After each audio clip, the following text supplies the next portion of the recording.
At Apple's NASDAQ September 12 product launch event, the company announced the iPhone X. The iPhone X brings a lot of new features to the table, including what the company refers to as a Super Retina HD display. Apple marketing speak for the organic light-emitting diode, or OLED-based display found on the new device. During Apple's product launch event, Apple marketing chief Phil Schiller said the Super Retina HD display on the iPhone X is the first OLED-based display to be good enough for an iPhone. Image source Apple. In particular, he said while OLEDs have traditionally offered advantages in resolution, thinness, and contrast compared to Apple's liquid crystal display LCD-based Retina HD displays, they have offered worse brightness, color accuracy, and support for wide color. Unsurprisingly, Schiller said the display on the iPhone X offers all the advantages of OLEDs while eliminating the drawbacks of other OLED-based displays. What we know so far, the iPhone X doesn't go on sale for another month, and it'll probably be a little longer than that before we see the likes of DisplayMate publish detailed display performance tests of the device. So, what I'm going to focus on here isn't verifying that the display on the iPhone X is unequivocally better than the supposedly new LCDs on the iPhone 8 and iPhone 8 Plus, since I have no way of doing that, but instead focus on Apple's claims about the deficiencies of other OLED displays. With that in mind, we can finally fact-check Apple's claims. Color accuracy. Apple claims that, until now, OLED displays couldn't match the color accuracy of its LCDs. Although it's impossible to find display test results for every OLED screen ever put on a smartphone, it's well known that Samsung NASDAQ OTHSSNLF is the best in the mobile OLED display business. In fact, Samsung is the manufacturer of the OLED screen on the iPhone X. So, to check Apple's claim, let's look at the detailed display performance results published by DisplayMate to compare the color accuracy of the LCD on the iPhone 7 with that of the OLED panel on the Samsung Galaxy S8.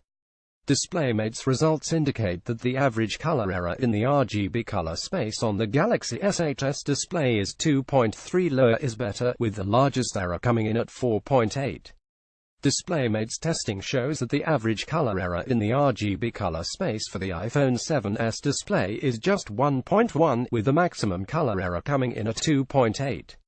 Based on DisplayMate's results, I have to say that Apple's claim the previous best-in-class smartphone OLED displays could not match the color accuracy of Apple's iPhone LCDs is true. Wide color. With the iPhone 7 and iPhone 7 Plus, Apple introduced displays that supported a color space known as DCI-P3 that enabled 25% better color saturation than was possible in the traditional sRGB color space. DisplayMate's testing shows that the iPhone 7 display was very accurate within the DCI-P3 color space, with an average color error of just 1.0 and maximum color error of 2.6. In fact, these numbers suggest slightly better color accuracy in the wider DCI-P3 color space than in the narrower sRGB color space. The iPhone 7 and iPhone 7 Plus certainly had impressive displays. But, is it true that best-in-class OLEDs prior to the announcement of the iPhone X didn't support the wider DCI-P3 color space? Well, according to DisplayMate, the Galaxy S8 display supports what Samsung markets as a cinema mode that supposedly covers the DCI-P3 color space. Within the red color space, the display on the S8 is not as color accurate as the display on the iPhone 7. In fact, both average and maximum color errors within this space are larger in the DCI-P3 color space than in the sRGB color space. Based on this testing, I would say that Apple's claim is a bit murky. Apple's iPhone 7 and iPhone 7 Plus LCDs certainly were far more color accurate in the DCI-P3 space than the Galaxy S8 display was, but the average color error exhibited by the S8 in the DCI-P3 space is hardly poor. Brightness. Apple claims that other OLED-based displays can't quite match the brightness of its Retina HD LCDs. To fact-check this, I once again turn to DisplayMate's test results for the newer Galaxy Note 8, which has a brighter display than the Galaxy S8.